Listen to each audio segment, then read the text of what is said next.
Magandang gabi, pambungad sa ating newscast.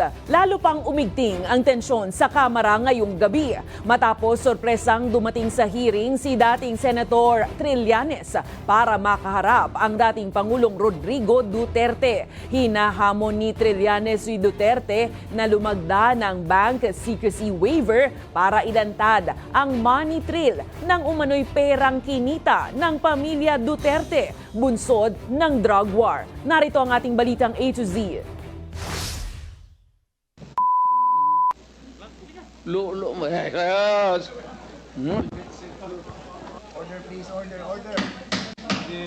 Uminit ang ulo ng dating Pangulong Rodrigo Duterte sa pagdinig ng Kamara ukol sa umano'y extrajudicial killings sa kanyang war on drugs. Sorpresa kasing sumugod sa hearing ang kanyang kilalang kritiko na si dating Senator Antonio Trillanes. So ito po yung mga bank accounts na nakalap ko po ito noong 2016.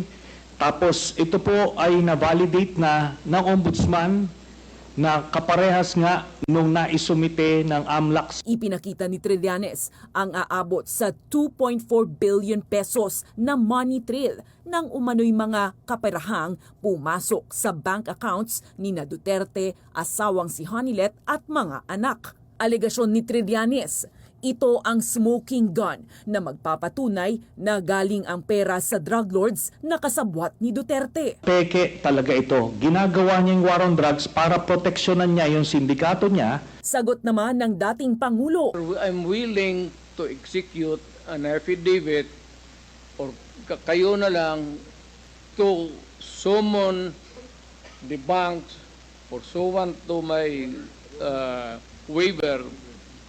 Kung may totoo lang maski isa, I will hang myself in front of you. Hindi naman binili ni Trillanes ang pangakong waiver ni Duterte dahil anya, Nagsabi na yan siya na magbibigay siya ng waiver.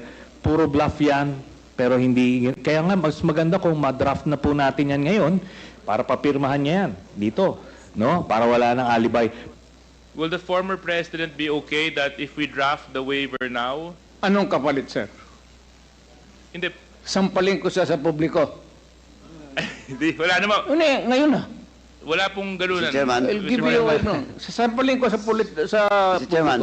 Session suspended. pansamantalang ipinatigil ang hearing matapos mapikon at ambahan pa ni Duterte ng mikropono si Trillanes. Pero maya-maya, nagsorry rin si Duterte, dala lang raw ng init ng ulo. Nagpatuloy naman ang hearing pero nananatiling nakabinbin ng issue ng bank waiver sa mas malawak na alegasyon kaugnay sa yaman ni Duterte.